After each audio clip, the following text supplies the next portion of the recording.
Wanted to take a moment and just to share a little bit about my story. First of all, I want to preempt it with saying this is not a how bad I've had it type of story. If you look at the title of this thing where it has the words limiting beliefs, my story does not have woe is me in it, because that would be a limiting belief. That would be a limiting belief. Because it's all about how I've reframed my experience so that all parts of my experience serve me. Can you say serve me? It's your story serving you. That's different thinking. I don't care what the background is. Your story can serve you, or you can serve it. We have a choice. How many of you know that life hits hard? Mike Tyson said, everyone has a plan till they get punched in the mouth.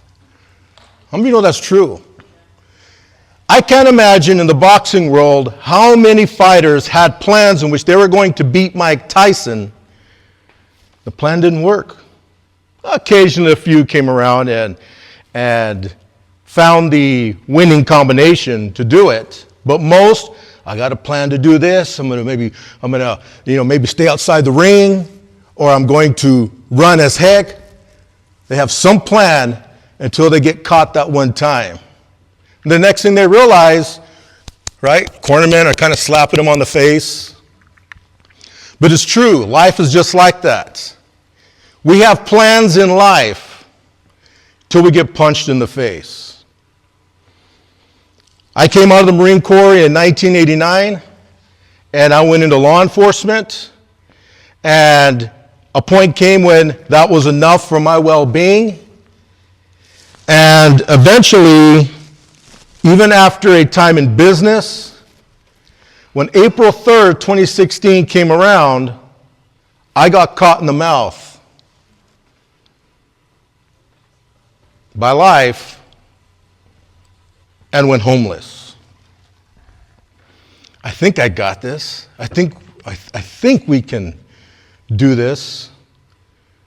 My wife and I you can imagine, you're hurled into homelessness, living in a van. What next? What next? I think... Excuse me? Okay. The what next we thought would be the biggest question that we would have to answer. How do we make money? Because we're going to have to resolve that question if we are going to ask, where are we going to live? We thought those were the most important questions.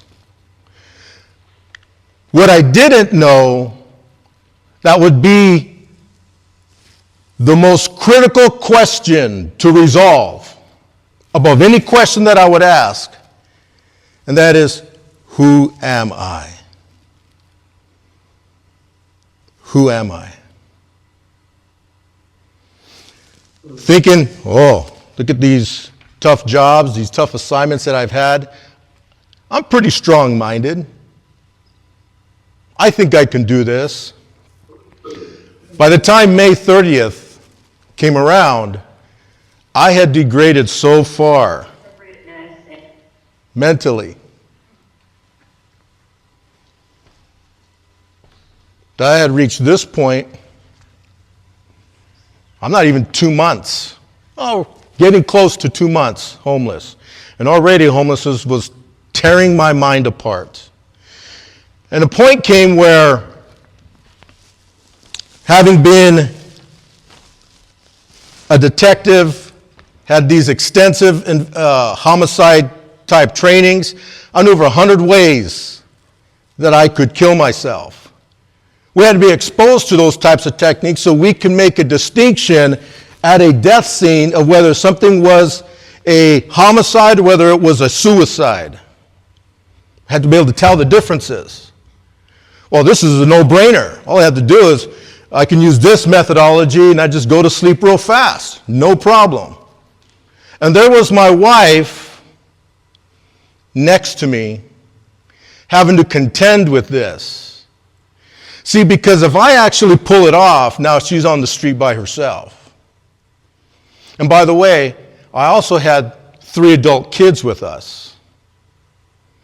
And that would eventually prove to be a challenge, not only because there's extra bodies in our van, but because of the presence of 3 adult children that actually would render us ineligible for a number of veteran services because of those 3 adult children.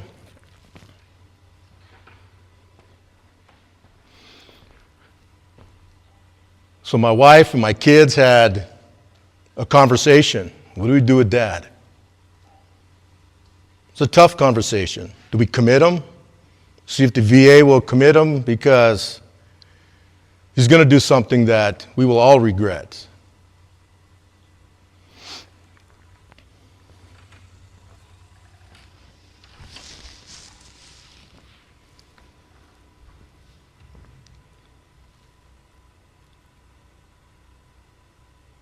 We don't realize that when things happen in our life, who else do they affect? This is a picture of my son, who at this time is in Iraq. And he's FaceTiming with us, because we still had cell phones that we could connect at a Panera. And what a extremely difficult situation to be in. You're in a combat environment, and in your mind, your parents are homeless. That look in his face is not because of what he's experiencing out there. It's because his concern for mom and dad. And we're trying to kind of play it up. We're fine. Mom and dad's fine. Don't worry about it. It's because I realize that his mind has got to be on what he's doing out there, on his assignment out there. But our situation also could have been a distraction for him while he was out there serving. What happens to us also affects others. It's not just me. It's not just my wife. It's not just the other 3 kids with us. But it's those who are around us, even if they tend to be a little further away relationally. It still affects them. There had been this book I had been reading at this time as well. And it's from one of the foremost thought leaders on leadership. His name is John C. Maxwell.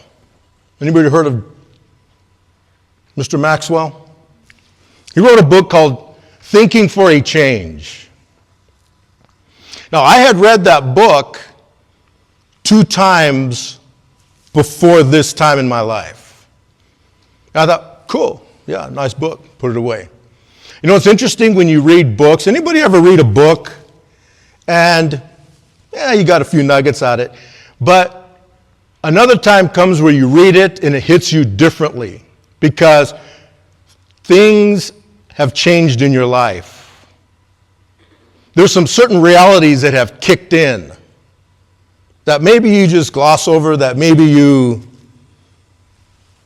that was a good point you made in there. All right.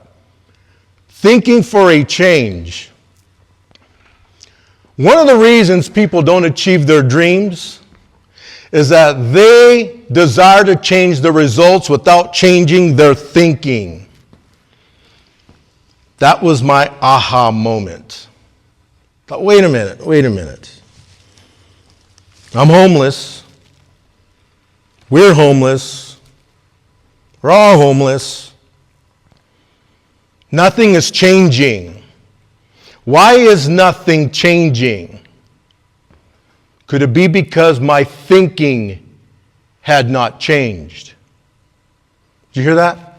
My thinking had not changed, so how would my circumstances change? And why would my environment change if the thinking had not changed? Everything else follows after thinking that has changed.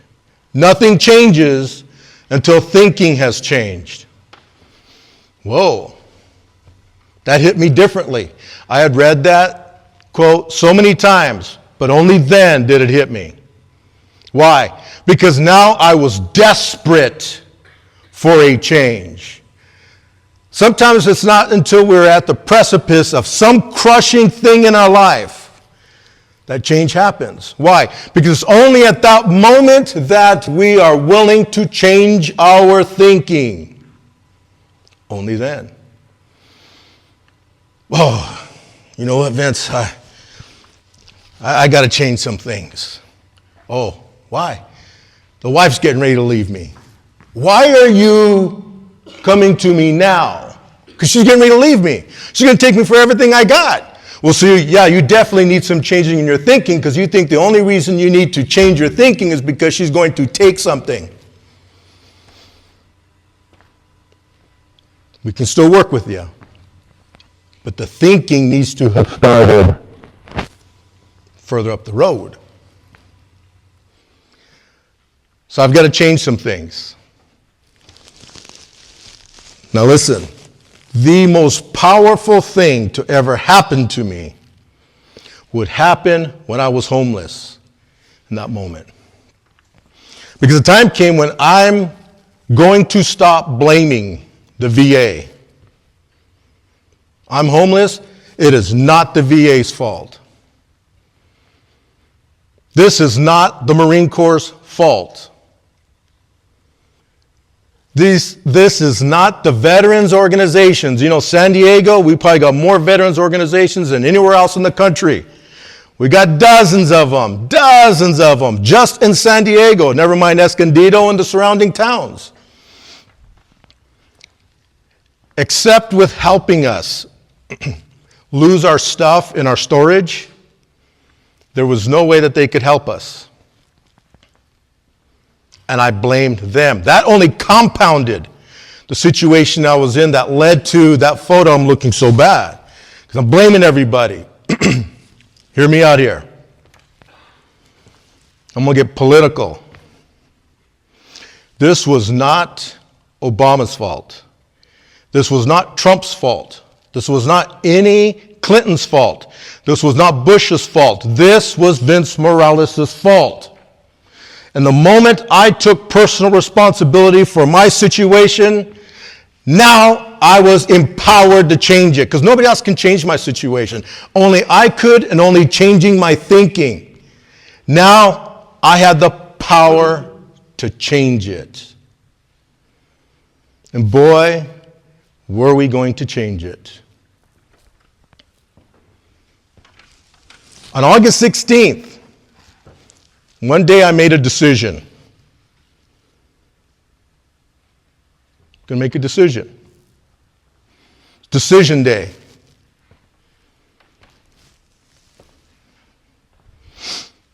I made a choice. I'm still homeless. Kind of dressed up because I landed me a job interview. I didn't get the job, but that's okay.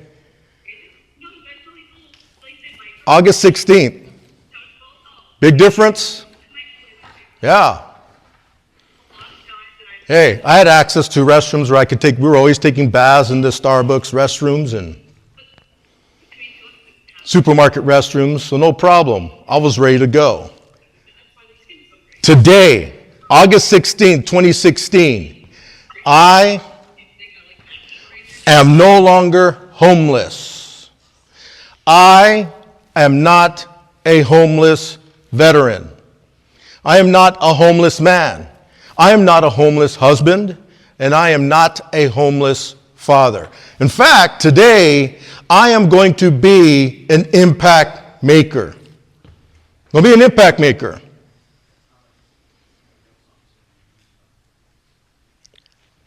and I launched my coaching business. See, that's different thinking. Because I could wrestle with, I'm a homeless man, how could I possibly coach or consult anybody? I don't even have a house. I don't even have my own bathroom. People are going to listen to me? Darn right they're going to listen to me. I was able to grow my business. The wife ends up at a job. She snuck in there at the Panera and was working at a Panera, and I don't mind saying it because they were absolutely wonderful. It's a shout out to them, and they treated us wonderful. But I could go there, connect to their internet, and I could start writing ebooks. So I start writing ebooks on different topics because I was going to use that to create a stream of income for me, for us. Create a stream of income. Then I started taking coaching clients. Some of my coaching clients, doctors, leaders. Pretty soon, word spreading. You got to check out my coach. He's the homeless life coach. And let me tell you something. We charge him $40 a pop, which would be way under for a life coach in today's industry. No, I'm going to charge 3 figures. I could wrestle with, but I don't need that much because my overhead is not that high.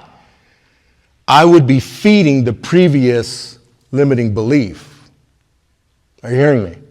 I would be feeding the previous limiting belief. Hey, homelessness, that's not who I am. I no longer spoke like a homeless man, which meant that I wasn't blaming a whole bunch of people for my circumstances. In fact, I was now taking my homelessness, I'm going to make it serve me. I'm going to start constructing me then what I would be in the future. A day will come. I woke up one morning in my van. I was so excited, pumped. I wasn't looking like on the left anymore. Who can I inspire today? I'll get on Facebook. I'm going to inspire somebody. I'll do a live stream. Because by then, people knew I was homeless. And they couldn't imagine the positivity that was coming from my mouth as a homeless man. It was inspiring. My number started to grow. People reaching out to me about, hey, I don't know how you do it. I got to have what you have. And I started to discover that many of my clients were more homeless than I was. They had beautiful homes. I didn't have a home. I did not need a home for my identity. I did not need a job for my identity. Growing up in a Latino home, and some of you, I know there's Latinos out there, you know, sometimes we can be really bad about connecting our identity to what we do.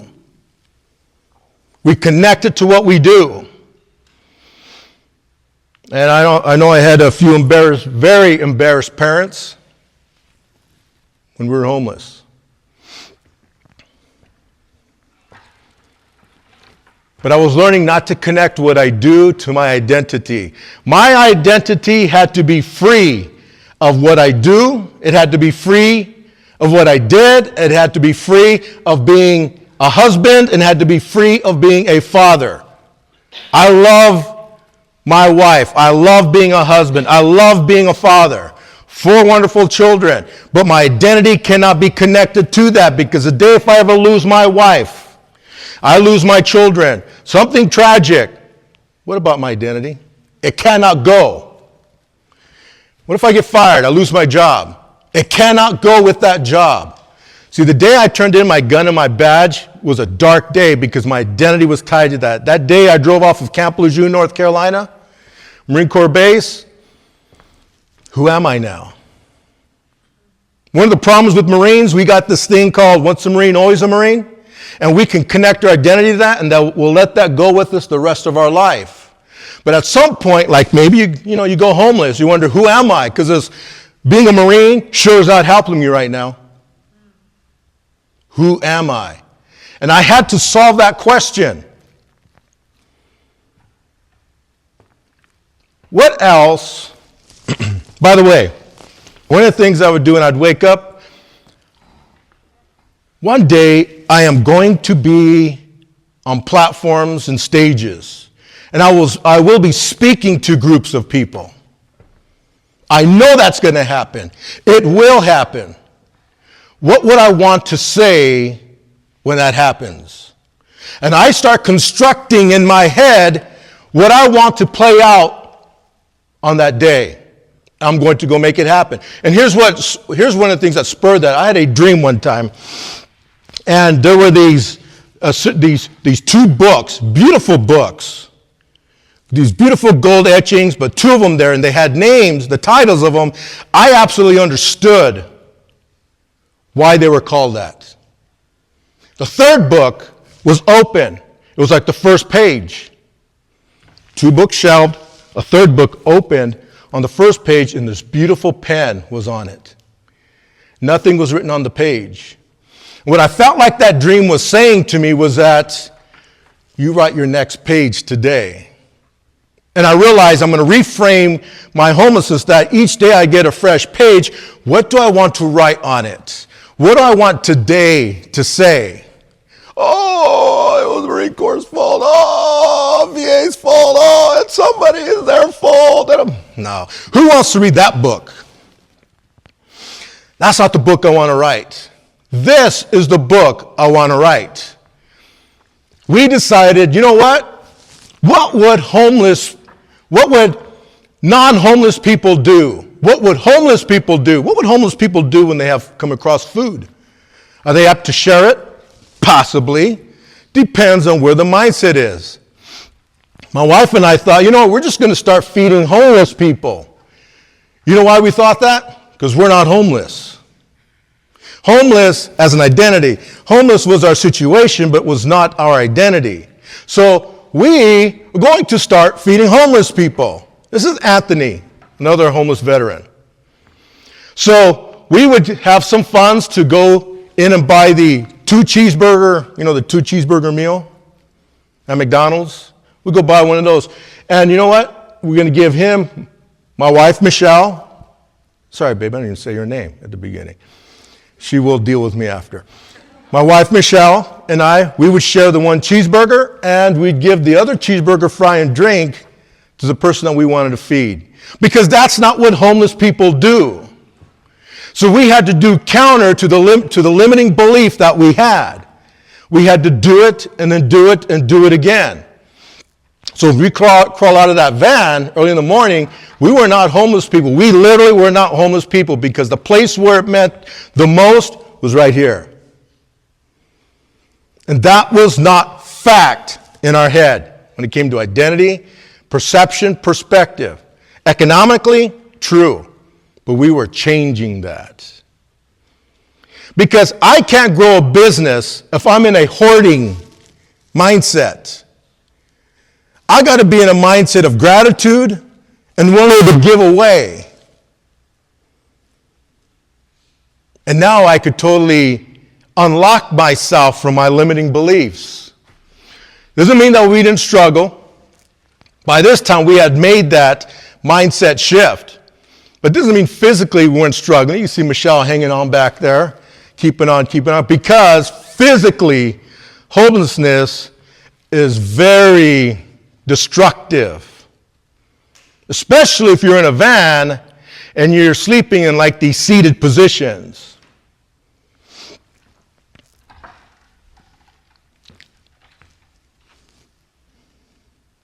This picture right here is my why.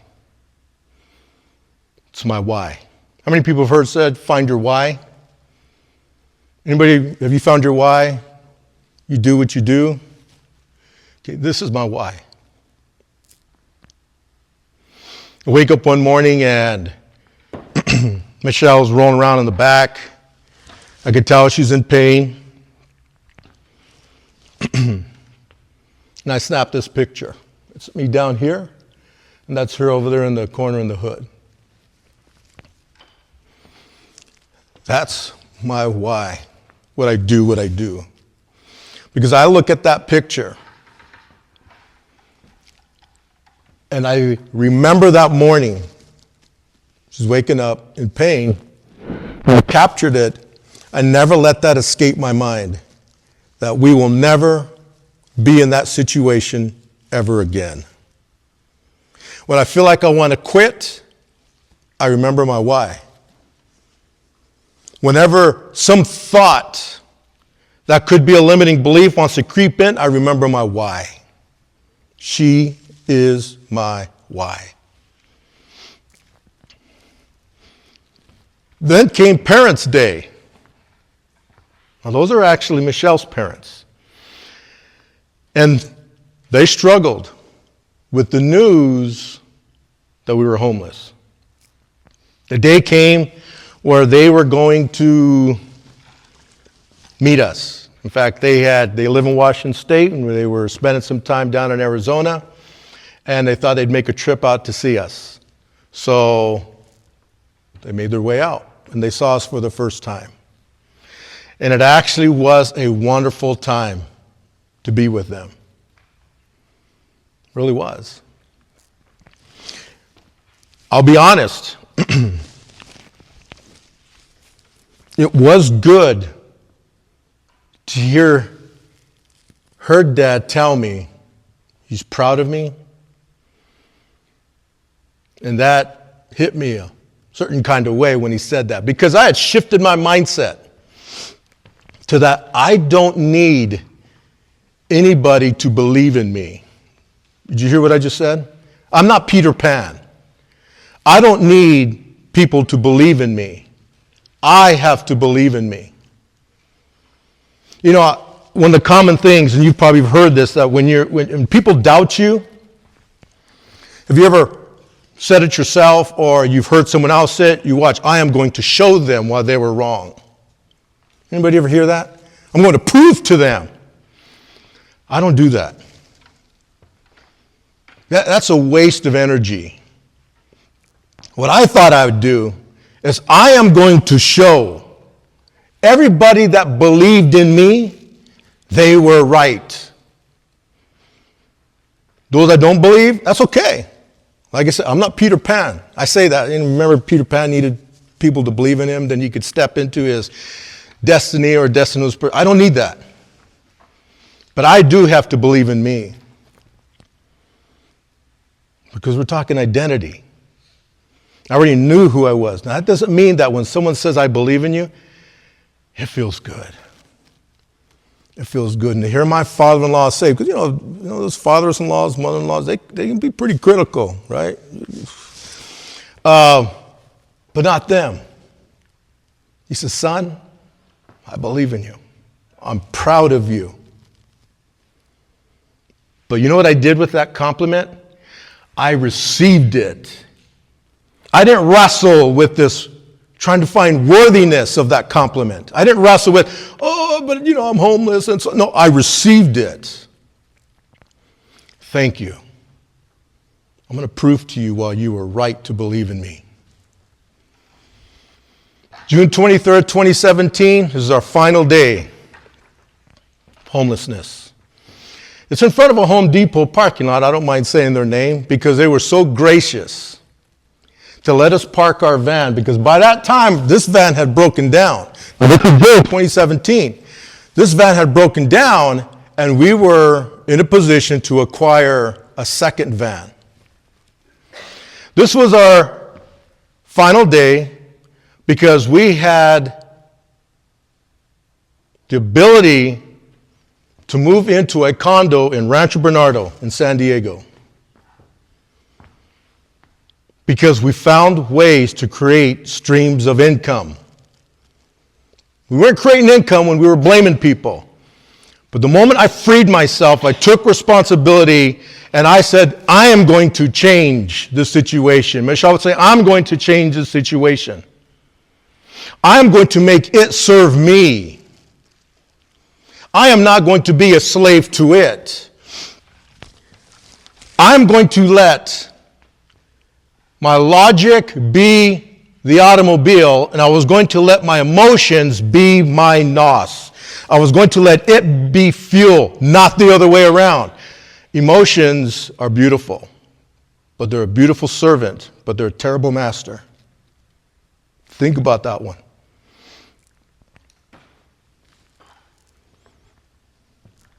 What happened? Since then, this is not since 20 years ago, 30 years ago. This is since the homeless time. This is what we entered into.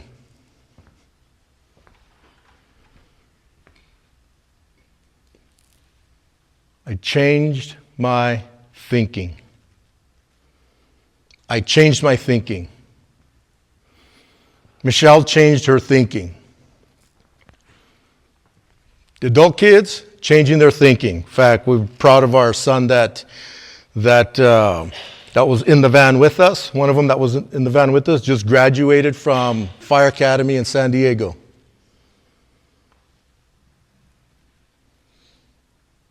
By the way, the other son in the Marine Corps, healthy, came home. He's now finally out of the Marine Corps after he had just got back from doing embassy duty. Wonderful place in his life.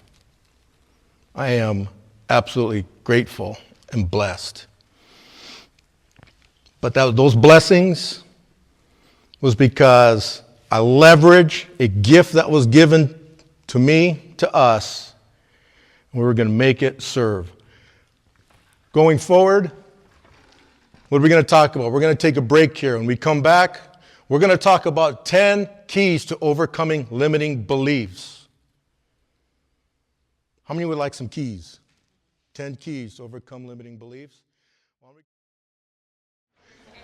So let me just reiterate that this time in our life is not a woe is me. It's not a feel bad. That was one of the biggest challenges that we had, was people messaging us, texting, saying, oh, I mean, you could just hear that in their text, right? That, oh, so sorry. Don't say sorry, man. This is like our Harvard. This is one of the best times in our life.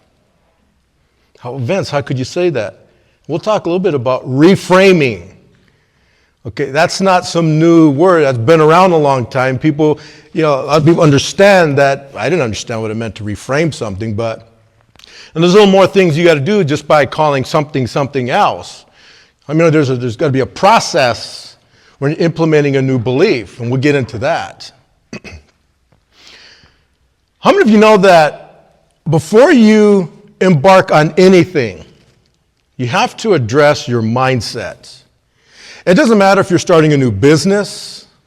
It doesn't matter if you're thinking of going back to school. I remember when the homelessness ended and I was considering going for my first master's. Thought, whoa, all right. And I ended up enrolling into Penn State, Psychology of Leadership. And there was a reason why I specifically chose Psychology of Leadership, because I wanted to understand some things at a meta level on psychology in the context of leadership, because I felt we had ran up against a lot of that when it came to the rejections at higher levels when we were addressing certain veteran organizations. There's something with the higher ups. And I get it about policies and you're dealing with governments and all that. By the way, I say governments. My current job when I'm not coaching and consulting is I work at Miramar, Marine Corps Air Station Miramar. And I work in a program with, any veterans here, by the way? Thank you for your service. How many of you went through the TAP program, or you went through your TRS week? Okay, that's what I work in. That particular week, I used to be a workshop facilitator for the Deal Well Employment Workshop. And now I work in a program where we actually will help transitioning service members and their spouses transition into the civilian workforce, helping them understand things like career exploration, understand resume writing, right? Understand skills assessments, all that type of stuff. One of the biggest things that I find is a challenge for transitioning service members is mindset. That's one of the reasons I love that job. Because I get a chance to sit maybe an E9, a master gunnery sergeant down. He tells me everything he's going to do and changes, but he's not changing his mindset. And so sometimes I got to do a little gut check. We're going to do a little mindset check, right? And to kind of wake them up, realize, hold on, we're going to have to humble ourselves a little bit because you're making a significant transition. And it's massive. In fact, we're going to talk about the 4 identity statuses here pretty soon, because identity is everything, right? Mindset is everything. You got to have that mindset when you're making that transition. So with that said, 10 keys to overcoming limiting beliefs. Who wants a new, who can think of something right now, a belief that you want to change? Anybody have a belief or mindset that you want to change? Okay. Sometimes people don't raise their hand. This isn't smacking on anybody, but sometimes people don't recognize there is something they have to change. We see that often with relationships and marriages, that, you know what, my husband, he won't change his thinking. And the husband's like, I don't have any thinking to change. Now get in there and cook me something.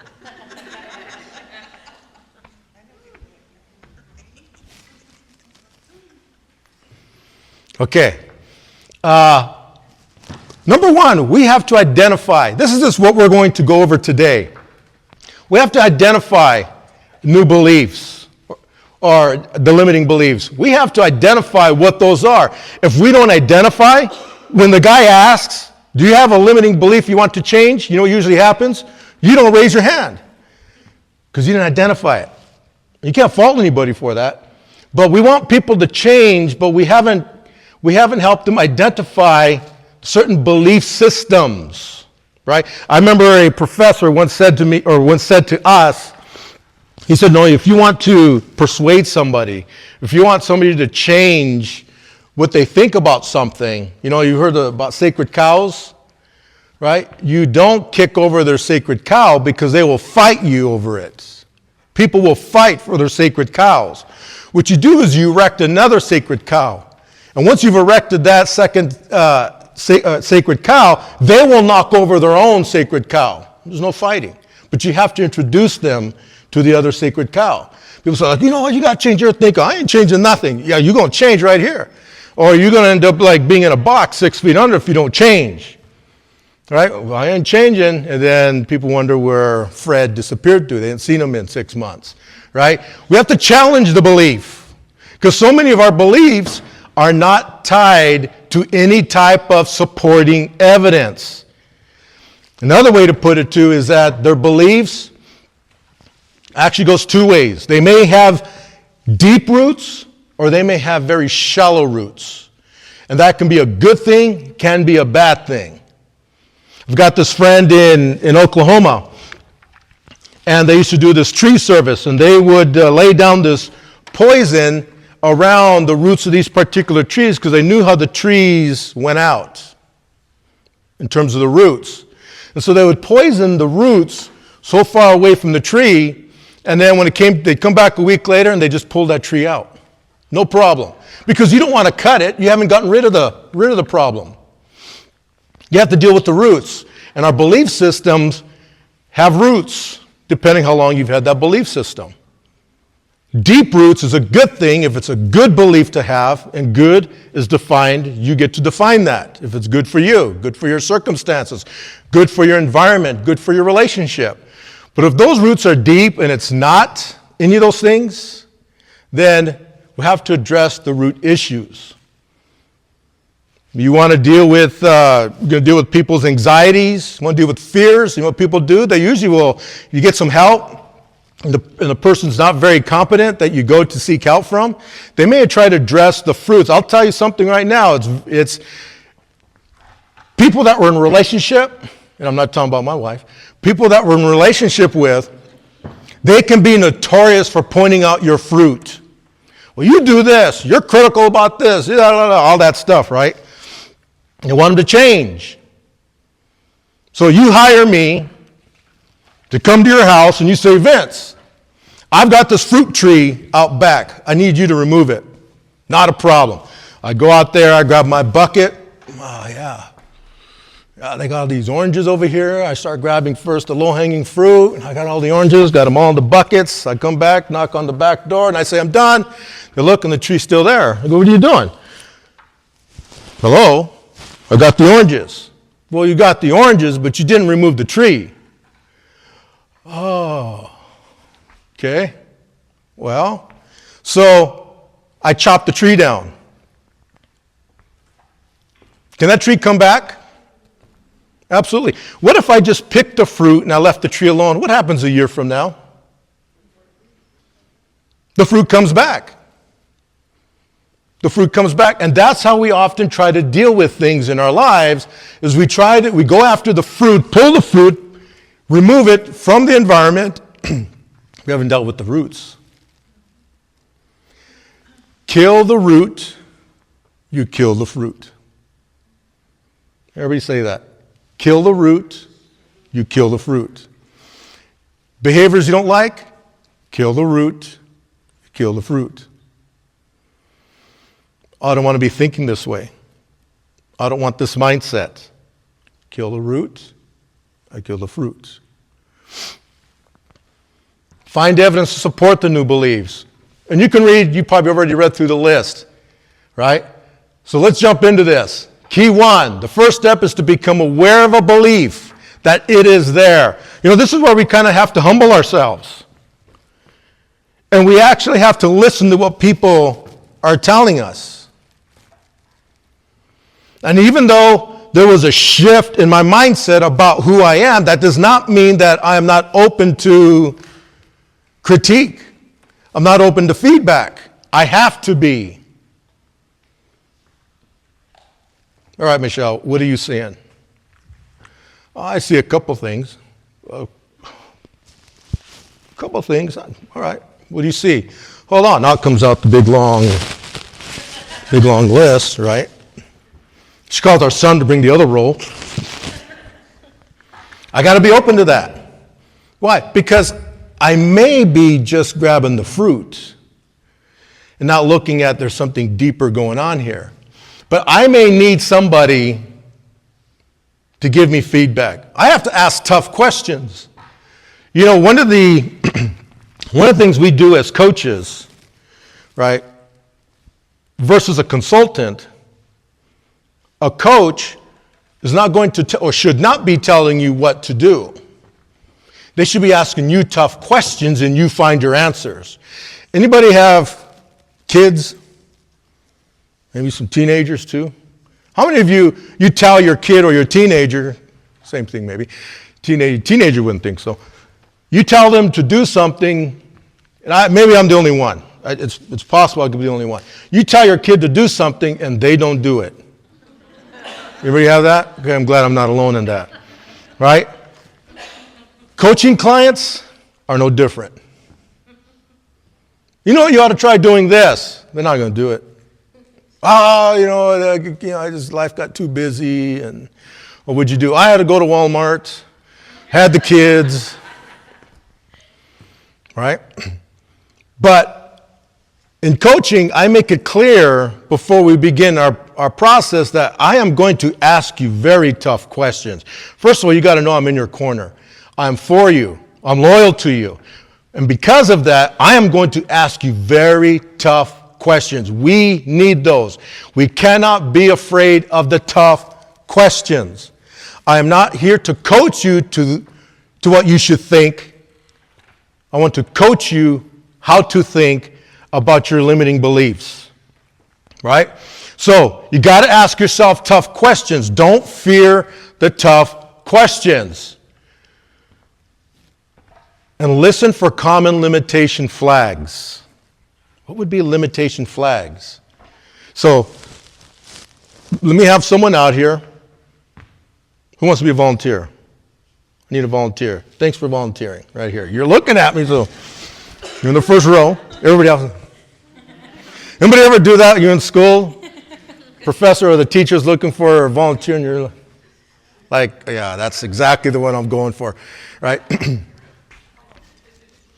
See, Vince, go ahead and repeat after me. Vince, what is a limitation flag? What is a limitation I'm glad you asked. Thank you very much. What are limitation flags? Here's 5 common ones. Limiting assumptions. Limiting assumptions. They usually begin with I can't, I won't, or I am unable to. Now, chances are there may be truth to that. Well, I can't fly with my arms. You're right. That's why you're going to conduct an investigation, and you're going to ask tough questions, and you're going to look for supportive evidence to support the claim, I can't.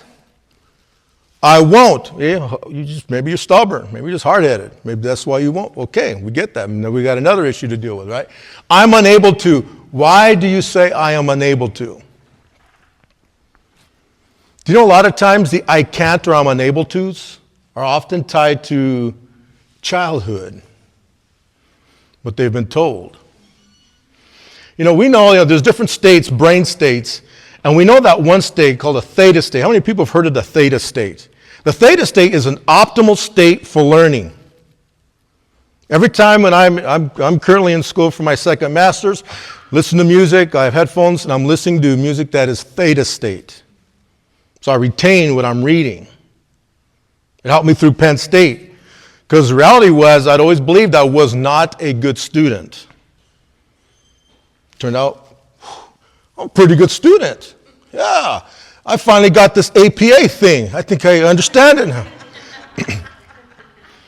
But it's a theta state, and those children are from the ages of 5 to 10, they live in a theta state, which means they're going to pretty much remember everything that is said. That's why you can stick a kid in the corner and they can get lost with their toy, because they're in a theta state. Kids can be in the corner playing around, and you and the spouse can be getting into it, right? And the wife can break out the chancla and she's beating you over with it, And the kid's not even looking at you, but remembering everything that is said. And then pretty soon the kid is 25 years old. Oh, Mom, I remember when you were beating Dad with the chancla and you started to tell him this and you said this. Like, how do you remember that? Well, Mom, I was in a theta state. And oftentimes what we believe about ourselves, we are in a particular state, trauma could be another one.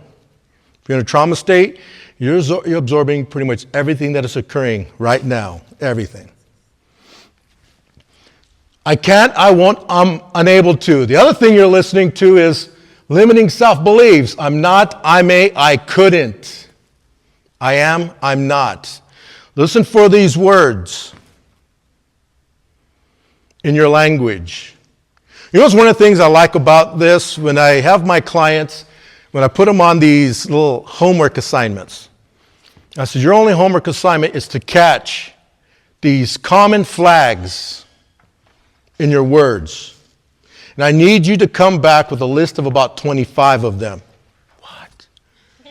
25? Oh, trust me, you're probably going to find 25 in the first day. This is not a hard homework. But you start to become intentional about your words. You become intentional about what you are saying. Okay.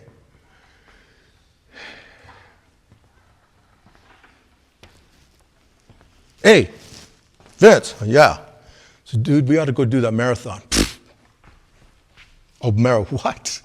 Oh. I thought you said a marathon or something. Dude, yeah, it's a marathon, man. It's going to be the marathon, ultra marathon, out of Barstow.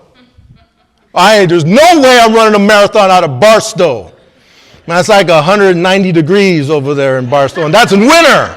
There's no way. It's going to be through the dirt. Whoa, what else is it going to be through? Come on. Desert, right? But I can.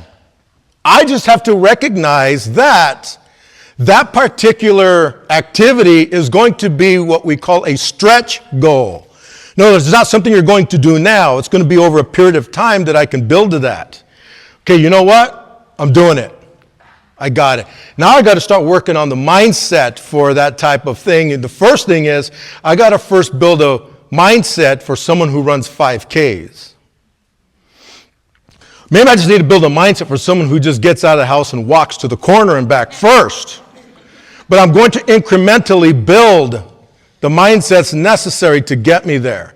I can't build a mindset to be a marathoner if I've never done it before, because I don't know the mindset that's necessary, especially when you've hit mile 13, mile 20, or you hit the wall right about mile 24, where it feels like you're pulling a choo-choo train. Is it okay to say choo-choo train in this place? Okay. Do you get what I'm saying? Sometimes you have to build your beliefs in steps, incremental steps. How about limiting emotions? I'm afraid that, I'm worried about, I feel guilty about. And when I hear clients say that, okay, let's break it down. Tell me exactly what you're feeling guilty about. Or what are you afraid of? And so sometimes we'll throw words out there. It's not really how they're feeling. I'm afraid that. Or they may connect fear to something else. And it's not even the getting started. Okay, what are you afraid of? Well, I'm afraid that by the time I cross the 26-mile mark of that marathon, I'm going to drop dead. Okay, how do you think you will feel at the end of 3.1 or a 5K? Well, a little sore, but I think I'll find. Well, let's focus on that. Okay, next time, 6.2, the 10K. How about the half marathon? And we're building up there, but at least I'm in motion towards that. Not thinking A and Z, but processing A to Z. Make sense? So, we got to deal with limiting emotions. Why do I feel this way? Why are my emotions kicking in? Because emotions are a terrible master, but they're a wonderful servant. So, why am I feeling this way? Right? Am I feeling this way because of some trauma? During my law enforcement days, I was a school resource officer, and so I was doing a lot of community things, working with the educators, working with social service agencies, and the local hospitals. And so we created this program called the Neutral Zone, and in that neutral zone, we designed it to be a safe place. It doesn't matter what different subcultures people come from. It doesn't matter if you are rocker, stoner, gang member. It didn't matter. It was open for everybody, right? Well, it ended up that outside the facility, we had a young man that had been stabbed. Came in, and he ended up dying in front of me. As the first responders were trying to save him, I knew this young man. Having worked in the schools, I knew him since he was in middle school. And there he was. Beneath me as I'm trying to find out who did it. I'm trying to do the cop thing, right? Everybody else the first responders are trying to help him, medically. And, but he wasn't answering my questions. He was talking, but wasn't responsive to my specific questions. And at this time, people were coming in and out. And this was at an alternative school. People were coming in and out through this door. Well, they were hitting this crash bar. But what happened was, after that, there was a trauma. And I would have a trigger every time I heard a crash bar, because the event's happening, I'm open in my subconscious, and crash bars are going off. That was the loudest thing occurring. So now every time I would hear a crash bar, I would get this flashback of that event. I had to go through a process of dealing with that. And I found if I reframe and I create a new memory to those crash bars, I suddenly remove the trauma event from that crash bar. It's just like emotions. I want to attach a new emotion. I had a client that said, hey, go on this date, this girl, she throws a song on, I hate it. I start to trigger because it's a song from when I was in a previous relationship, and I just hate the song. And I kind of just start acting up. I said, all right, create a new emotion to that song. Explain to him through that process. I won't get into all that right here, but explain that process. He comes back and says, I like that song. Dude, see how I really like that song? I created a new emotion. Dude, I want to know about it. Right? But now he likes the song. Why? Because he dealt with the previous emotion. And now there's a new emotion. Now he likes that song. There's something you don't like. Maybe you just don't like it. There's certain foods that people don't like. It could be that there's a reason for it. There's a reason why I didn't like spinach and Brussels sprouts, because I had a traumatic experience connected to those two foods. Growing up, I don't like it. Well, I just taste there. It wasn't because of the way it tasted. It was because of the event. Foods can trigger as well. So, limiting emotions. Why are you worried? We're going to deep dive on why you are worried. And then we'll see if you really are worried. I'm afraid that. Let's deep dive on that. Let's go deep on that and see why you're afraid. Limiting comparisons. Others are. We all fall into this. Others are. Others will think I'm not very good singer. Or everyone think that I'm not as good as Fred. Or I'm not as good as Linda. Right? Because they want me to come up and sing, but I'm just not as good as them. So nobody's asking you to be as good as Linda or Fred. They're asking you to come up and sing. Well, I sing terrible. Sing terrible. Limiting comparisons. Others are what? And it's always cool to break someone. I shouldn't say break someone down, but when you start breaking down their language and they start seeing how things are tied, let me give you an example of something here in terms of language. There was this other coach that I was doing some co-coaching with. So I coach her, she coaches me. It was an exchange. Coaches often will do that because they're trying to build up their hours, right? And so she had this eating disorder. Now, coaches don't address eating things like that we should be referring to therapists, right? Or psychologists. But it wasn't the eating disorder, it was what led to that, is what I was going to address. So she had this eating disorder. She gained all this massive weight, and then it reversed and it went back. And then it reversed again. So she went through that cycle twice, right? And so we narrowed down. The issue was rejection, being told no. She had a fear of being told no. Right, we're going to chunk that down. We're going to break it down and see, okay, where does this come from? Well, I think it was because back in, college this. Oh, no, we got to go deeper. Oh, high school. And then we found the beginning point was when she was in preschool. When she would go to the different kids in the school, she was always being told no. Like, will you play with me? No. Hey, can we do it? No. Always being told no. And she took that as a rejection. And that stuck with her, and that showed itself throughout her life. Now we're in this training. Training is in Santa Ana, California, and so I asked her. So I think you are absolutely amazing. What do you mean? Well, yeah, you drove all the way from your home to get here without even stopping at the stop signs or stopping at the stop lights. Well, no, I stopped at them. Well, no, you didn't.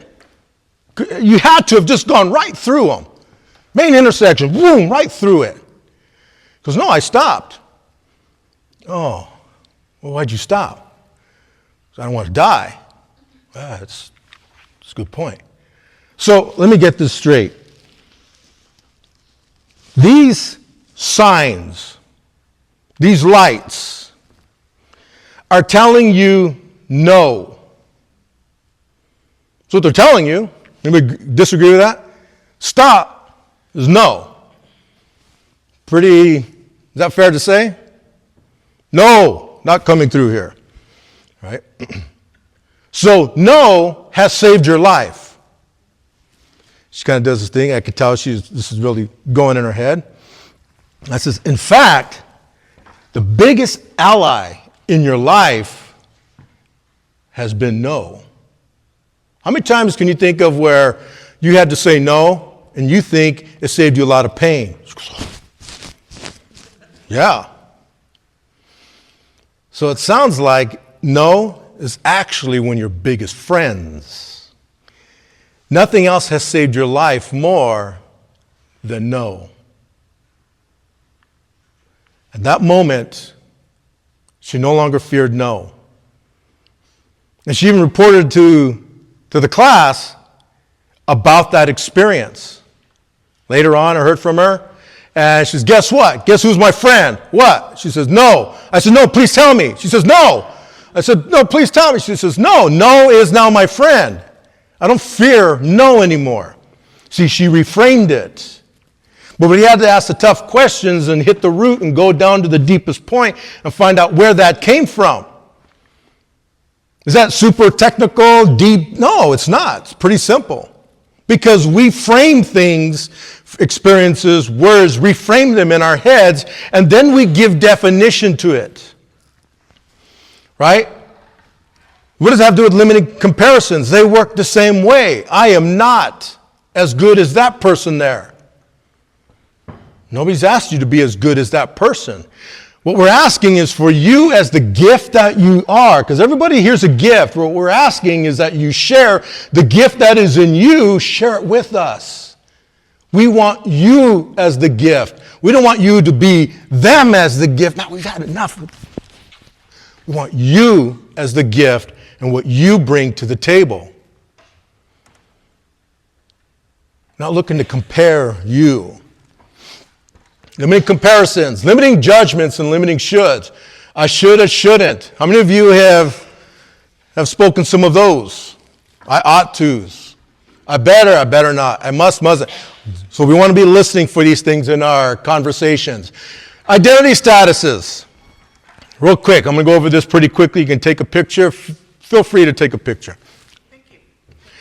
So, for identity statuses, the concept of it came from Erik Erikson in the early 60s. And James Marshall actually expounded on it and polished it up pretty good. And this is what we have. Exploration. Now, there's actually 4 identity statuses. Now, this is new. You find this in community colleges. You'll find it in universities, taught especially with social development, childhood development type classes. Right? But this is what I want to point out. First, the four areas. Foreclosure, I've made a choice without thinking. That is what identity foreclosure is, that you've made a decision on an identity without giving it much thought. About 15 years ago, and please don't throw chanclas, don't throw shoes, don't throw nothing at me when I say this, because I don't know what kind of fans I got out there, but I am a Raiders fan. Oh.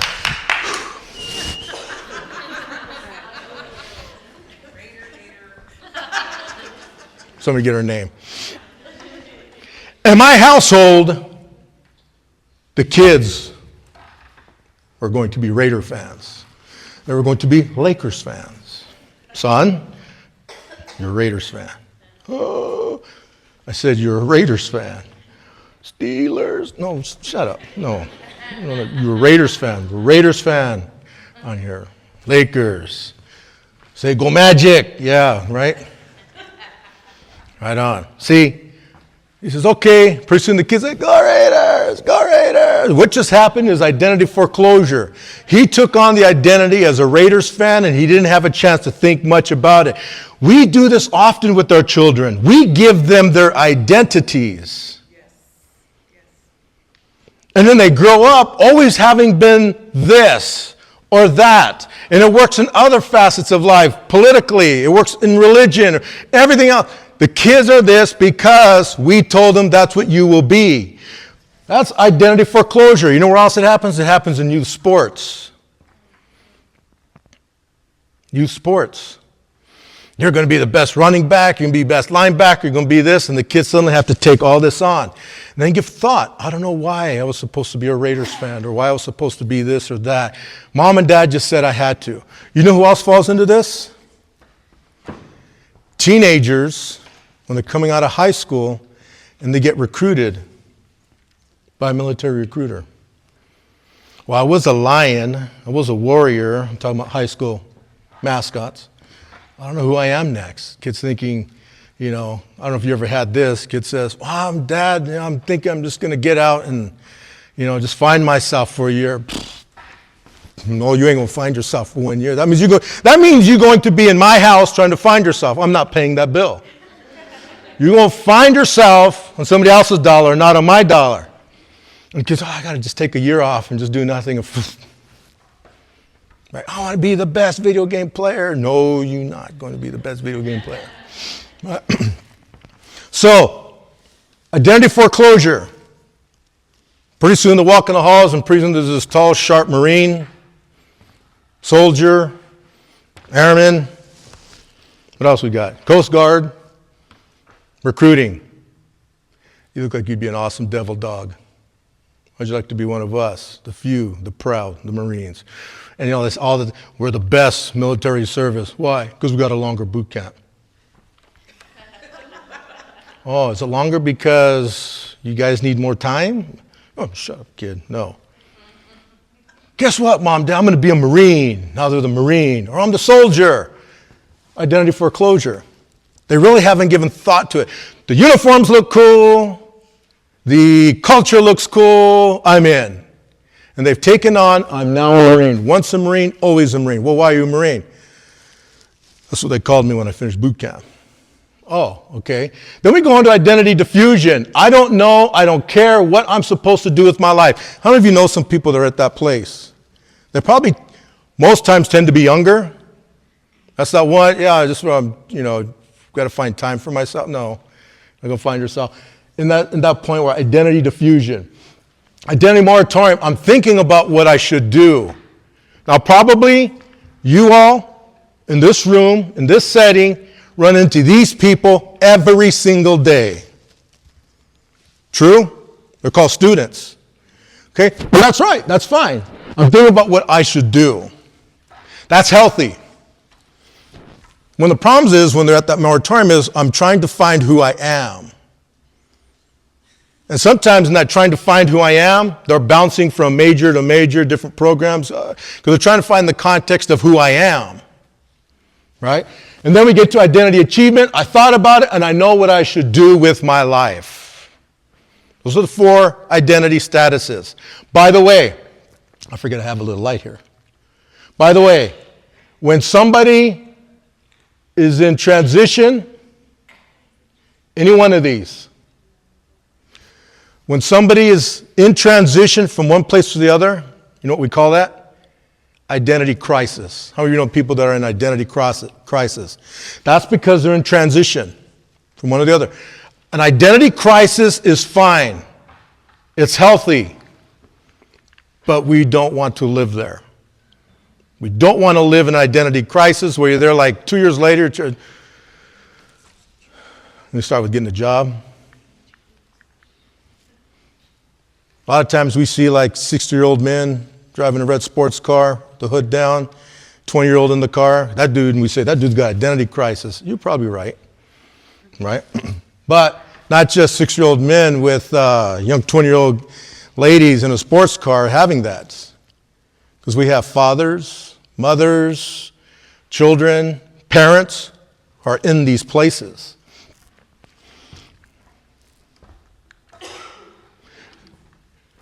Challenge the belief. Once you have identified the belief, begin to question its validity and demand evidence. Demand evidence. The evidence has to prove your belief about yourself, or what you think about yourself, or what you think you can do. Where is the evidence that proves that is the case? Agnès Nin, French poet, author, writer, says, we don't see things as they are. We see them as we are. You have 2 people politically talking to each other, they're smashing on each other. Yeah, because they're both seeing a situation, they're seeing conditions, they're seeing the political situation, socially, everything, they're seeing it as they are. The interesting thing is if they can find and have a conversation where they're not at, and where things really are. Where things really are is the interesting exploration there. Let's find out what really is. Because that is a great conversation starter. You think this, I think that. Let's have a conversation. Let's do a little discovery. And you might find that it really does something to build your relationship. Where are you standing? Where have you positioned yourself to see what you are seeing about yourself or someone else? What do you mean, Vince? How many of you know who Prince William is?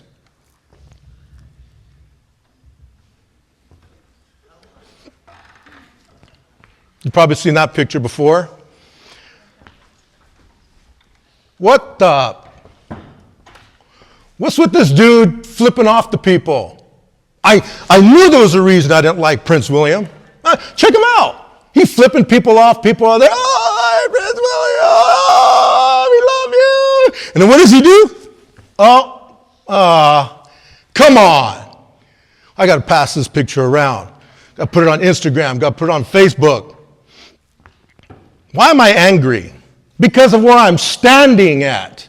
How could this guy just flip everybody off when he's about to get in his limo or chariot or whatever they do out there in Great Britain? He's getting into something probably pretty big and pretty fancy, and us commoners, he's flipping us off. Come on. Someone else says, I thought he was cool. Well, where were you standing at? I was standing over here in the front. He was looking right at us. You're cool with the fact that he flipped you off? I never saw it.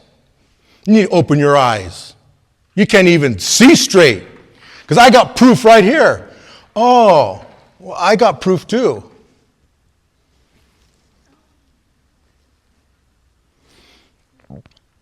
He was just throwing up a 3. He wasn't flipping anybody off.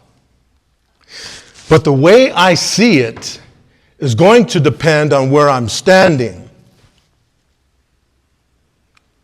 We don't see things as they are. We see them as we are. I'm homeless.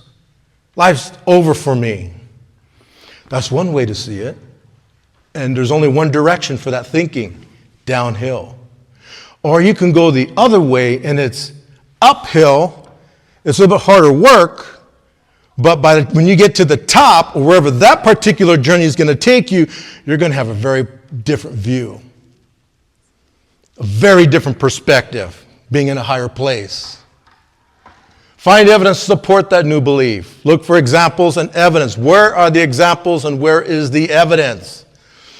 Right? Begin to visualize for yourself. Now this is important.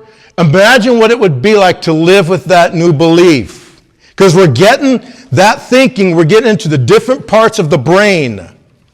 Right? What do you see yourself doing? What do you hear yourself saying? How is it making you feel? Anybody ever do affirmations? I've had people say, oh yeah, Coach Vince, I've done affirmations before. I said, okay, we're going to do affirmations again, but we're going to do them my way. He goes, oh, why is that? I said, because it's the right way. So what are you going to have me do? Well, here's a list of the affirmations. Oh, want me to just say these to myself? I can just play tapes and just hear it all night. No, that's not good enough. Because what else do you see here? Not only what do you hear yourself saying, but what do you see yourself doing? So I have them do their affirmations in front of the mirror. So as they're saying it, they're hearing it, and they're seeing it. Because what we want to do is we want to bring in all 4 regions of the brain. How is it making you feel? Because you aren't going to believe it if all the areas of the brain are not receiving the information. It can't just be your ears hearing to some tape. That's just one area of your brain. So we want all areas working. That's why I wake up in the morning in a van, I look in the mirror, rearview mirror, and I would say, who am I going to inspire today? I was seeing myself. And then I was seeing myself actually do it. Talking to people up on a platform. Who was I inspiring? Today I'm inspiring some people on Facebook. I'll do a live stream. I'll go to the library, get on their internet, do a live stream, and then I'll be able to see it myself. Because we want to solidify in your mind. Seek out and surround yourself with others who share the new belief. Now you see a caution up there, but watch for groupthink. You don't want everybody just say, hey, telling you what you want to hear. Right? But you got to reconstruct your culture. The culture that's around you. Who are the people I'm going to keep intimately around me? So I've got my inner, then I've got the next secondary group, and then like a tertiary group. And they all have the authority to tell me what I really don't want to hear. But I also know them in the context of the culture I'm building.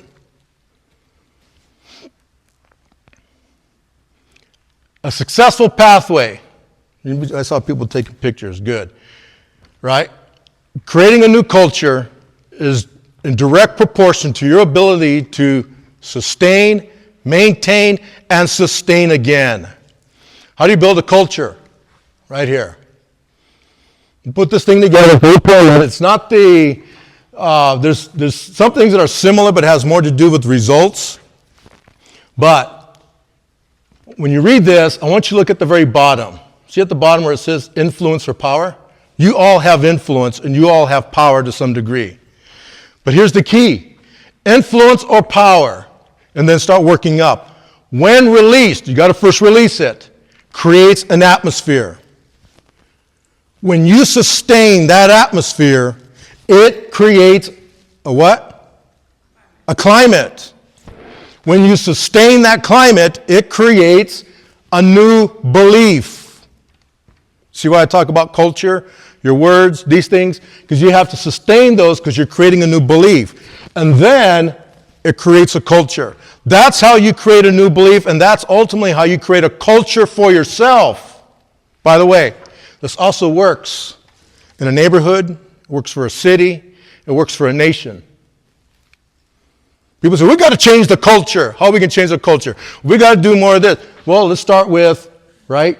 How do we create an atmosphere? We got to first create the atmosphere. You cannot create a culture without having first created the atmosphere. You have to create the atmosphere first.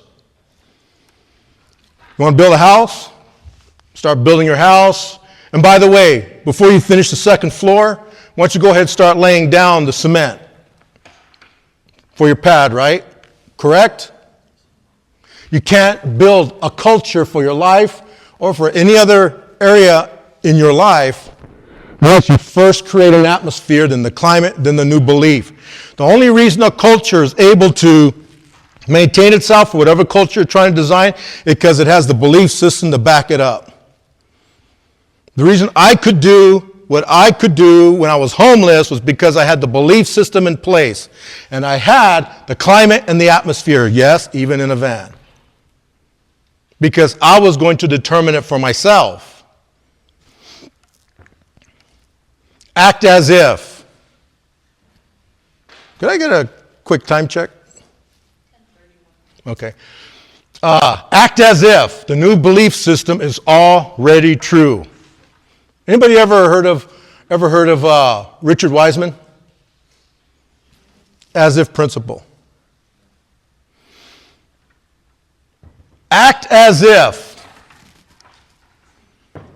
it is already true. I'm not going to read everything here, but as you read through it, do you know that's practiced in the U.S. military in boot camps? How many people have been to boot camp? I know my veterans have all been to boot camp or basic training. Did you have to implement the as-if principle when you got off the bus? No, you didn't get off the bus, right?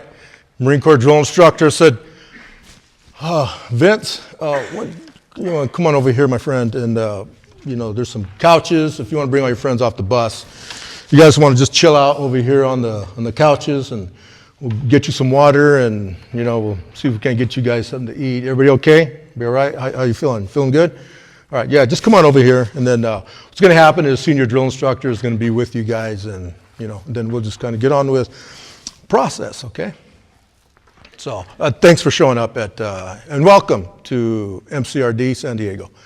So is that how it went? No, but I don't know what they have in the Army, Navy, Air Force, but in Marine Corps we had the yellow footprints. Anything like that when you got to basic training boot camp? What branch, by the way? Marine Corps, Semper Fi, right? Yellow footprints, right? Yeah. Of course, she went to Parris Island, and so showed up on the yellow footprints, right? Okay, now I'm going to get personal here with you, okay?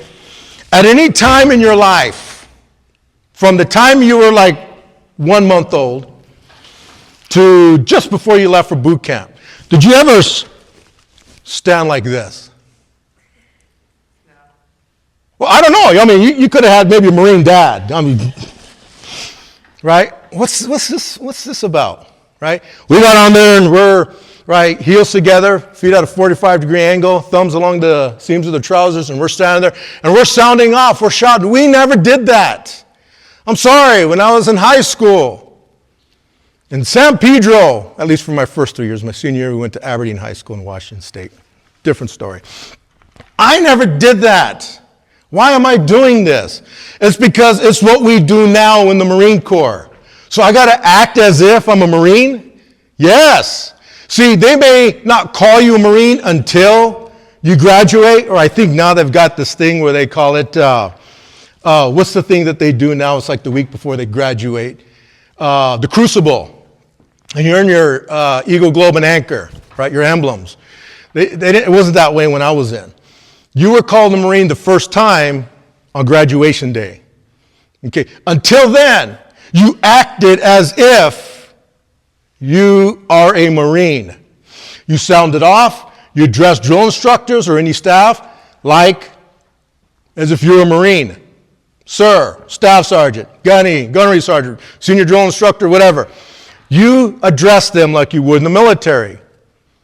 All the customs and courtesies start now when you get off that bus.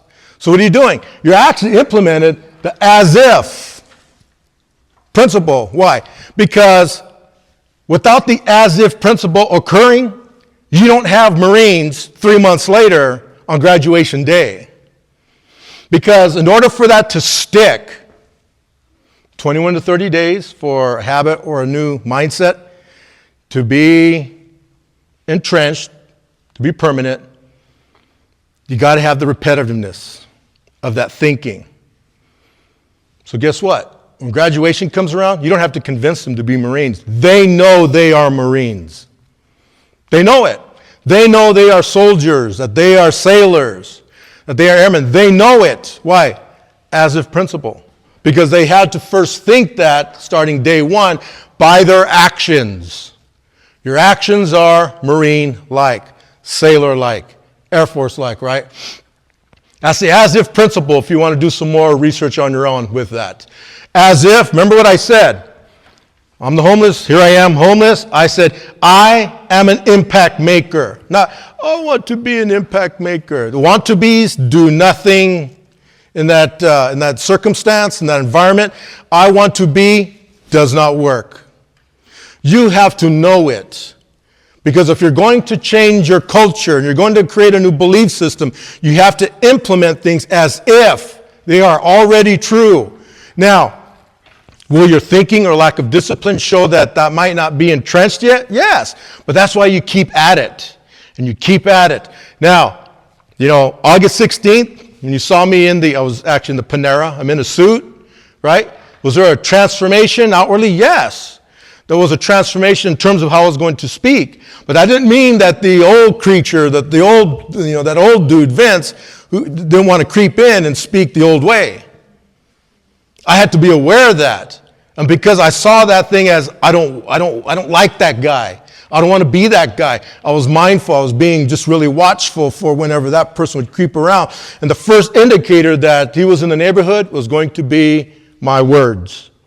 That's the first indicator. I'm in the neighborhood. Got to change that. Practice self-compassion. That's important when you're creating a new belief. Because I am now this. I now do this. I'm an influencer. I'm an impact maker. Whatever it is that you are, however you're describing yourself, you got to be compassionate and not say, I'm a failure. I failed this. No. There are no failures in here. There's a lot of people that do fail, but you are not failures. And we catch the difference. One is what you did, and the other is who you are. And that's a big difference. You never connect anything like failure to your identity. Was I a failure because I went homeless? Absolutely not. I failed, but I am not a failure. And I strongly believe I am never a failure. But I do fail. I've got a wonderful wife that will remind me. Right? Give yourself permission to fail. I was doing a TAP class. That was for the employment workshop out at Point Loma. Point Loma is also where the Navy SEALs go for when they do their week of TRS, Transition Readiness Program. And so I had this, we break for lunch. It was day 2. It was resume day. We break for lunch, and I go out, and on the back side of it used to be the old Officers Club. If you've ever been out to Point Loma, it sits right beneath the peninsula, the Point Loma Naval Base. So I'm sitting back there, and I have 2 guys come up, and one's a Navy SEAL that's transitioning out, and a Navy diver. And I remember the Navy SEAL showing me his resume, and I had to give him critique and feedback on resumes, and it was pretty scary to look at. It's like, dude, should I be looking at this? I felt like I was holding a classified document. Like, dude, he says, what do you think? Anybody going to hire me? And I said, hell no, nobody going to hire you with this resume. Right? He says, you're scary, dude. He says, really? He says, yeah. We've got these trained killing schools and all this, and put that on the resume, dude. Right? So we laughed over that. But I asked, the Navy SEAL says something that was very interesting to me. He says, I've done a lot of dangerous missions. He says, but nothing has been more scarier for me than this transition out. And that really hit me. I thought, whoa.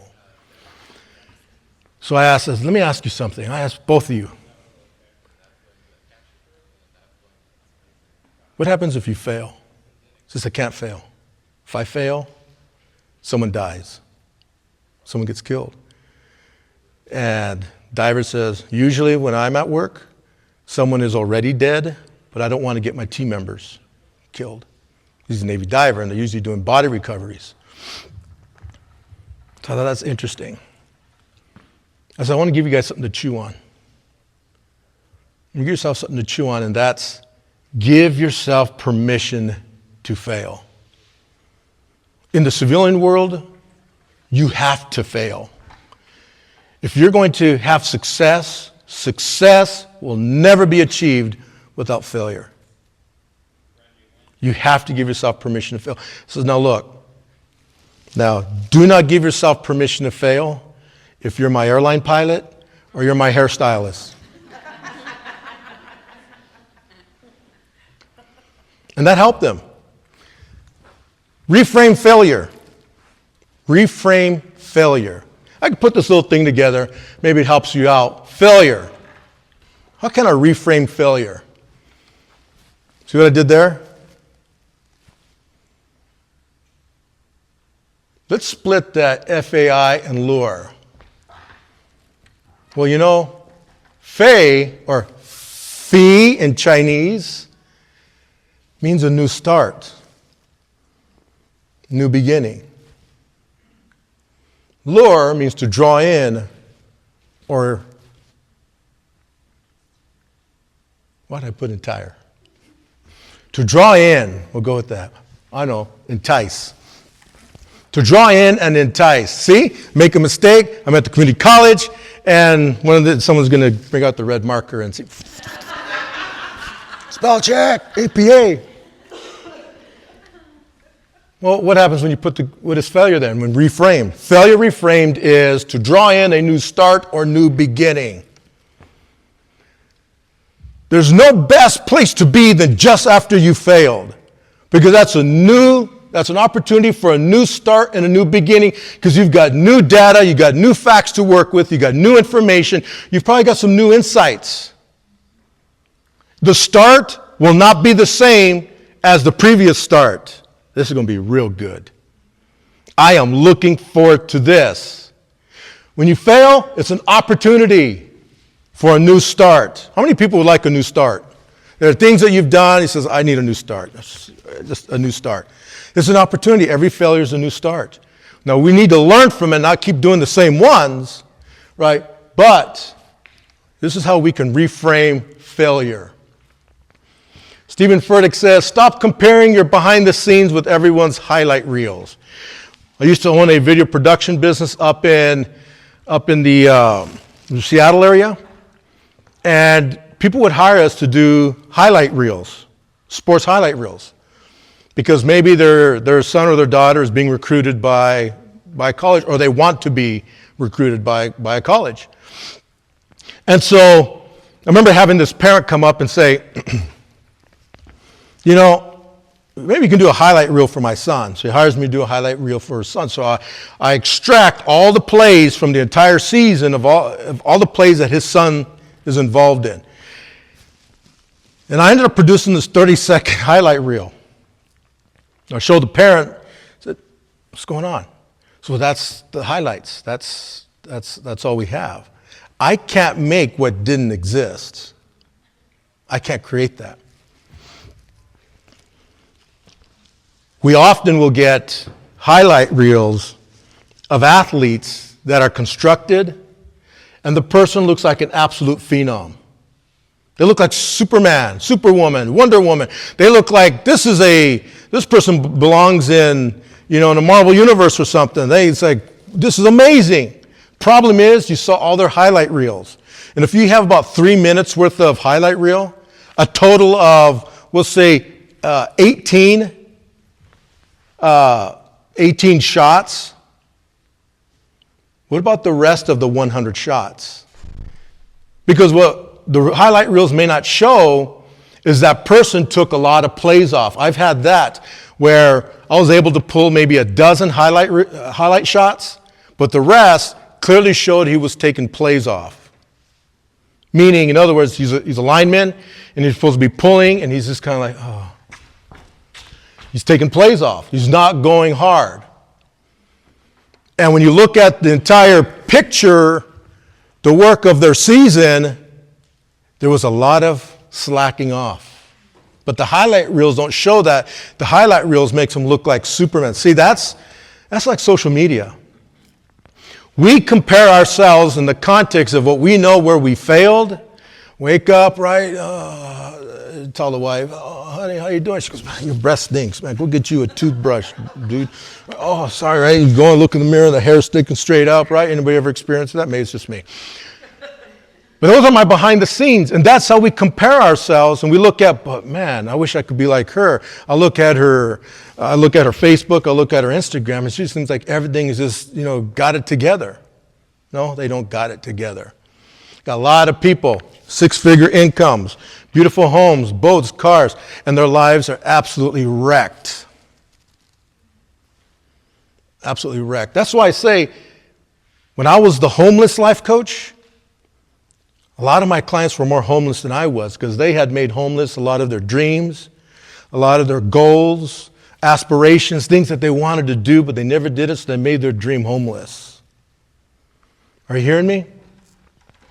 Don't compare yourselves to everybody's highlight reels, because on social media, and that's a big part of our society, you're just looking at highlight reels, and that's never anything to compare yourself to, right? Celebrate your small victories. Acknowledge progress no matter how small.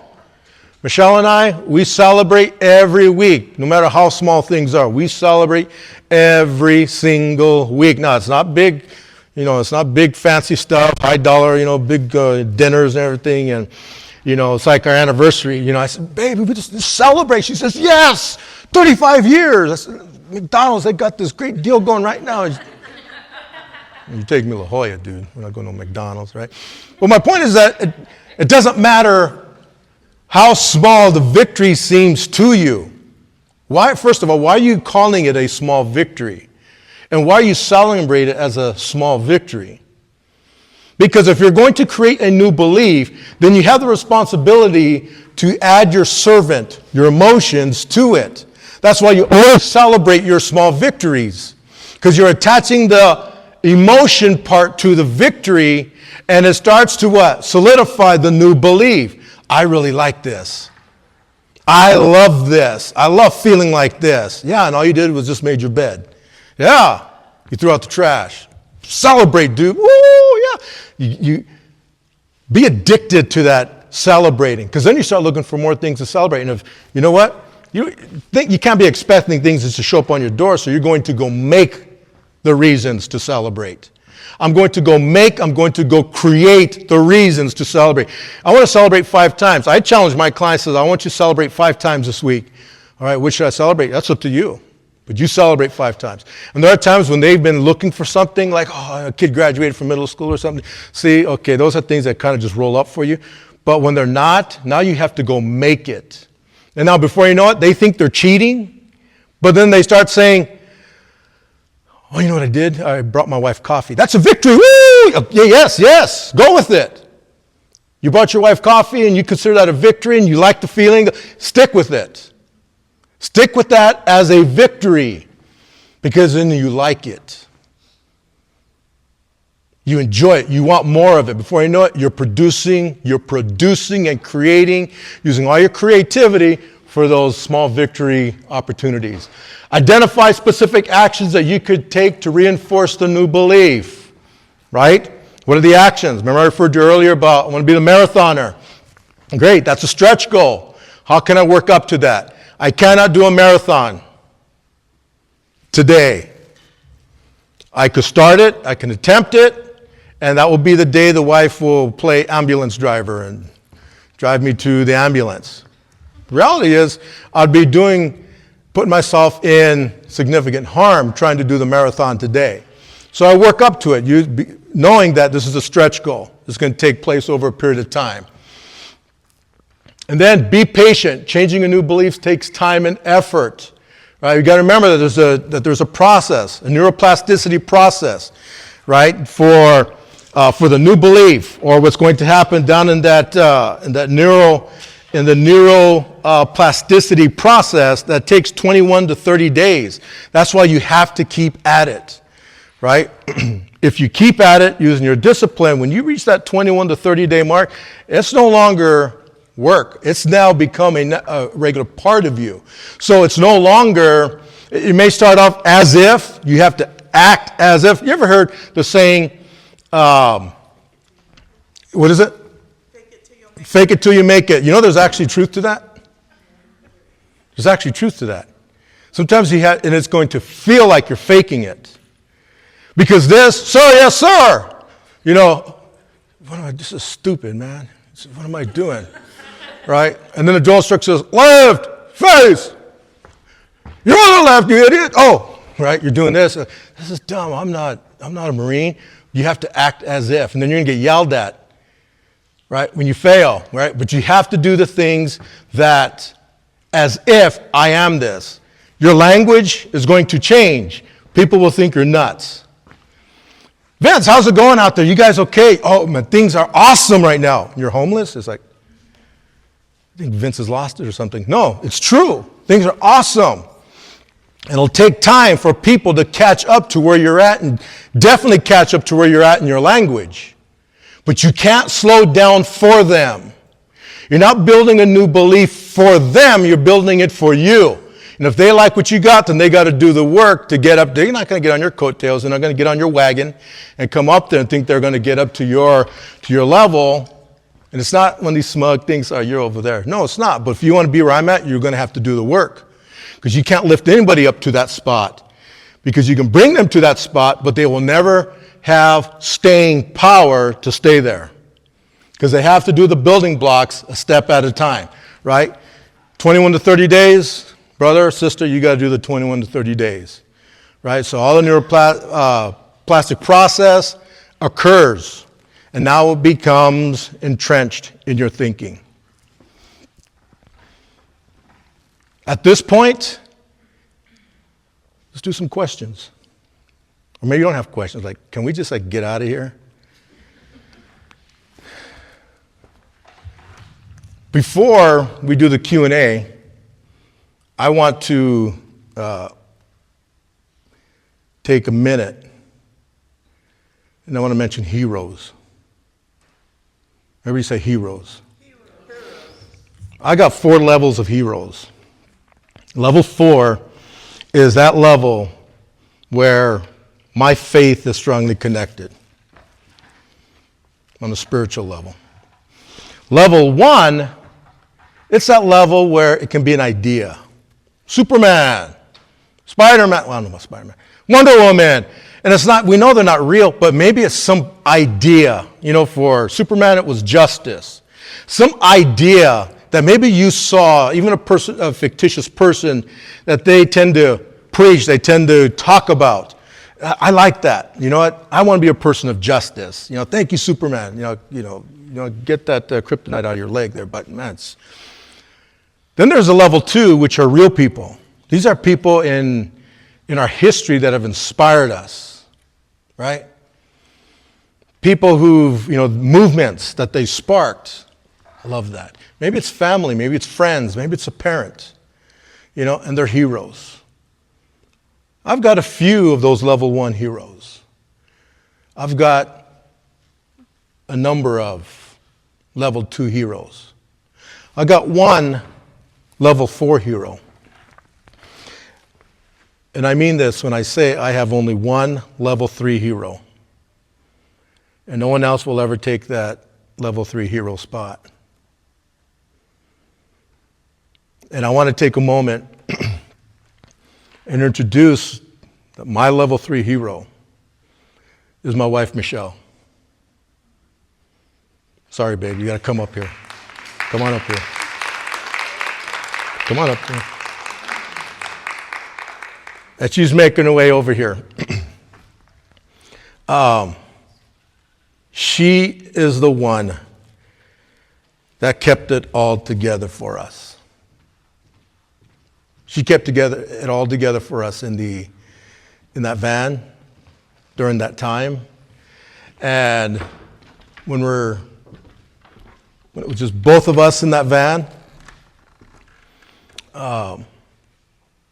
she would still tell me, I believe in you.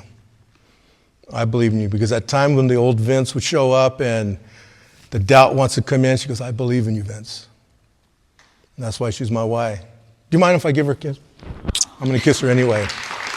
But this is my hero. And so, you didn't know I was going to call you up. That's why I wanted you on the end seat. So, yes. I wanted to just give a couple minutes. I know we're just about done. Yeah, you can go. She wants to go. Just allow a couple minutes for any Q&A questions that you might have, whether it be about any of the subject matter, or whether it be about the homeless time. And I don't know, some of you, she wanted to walk away. I don't know if some had questions for Michelle, but you can also even talk to her after.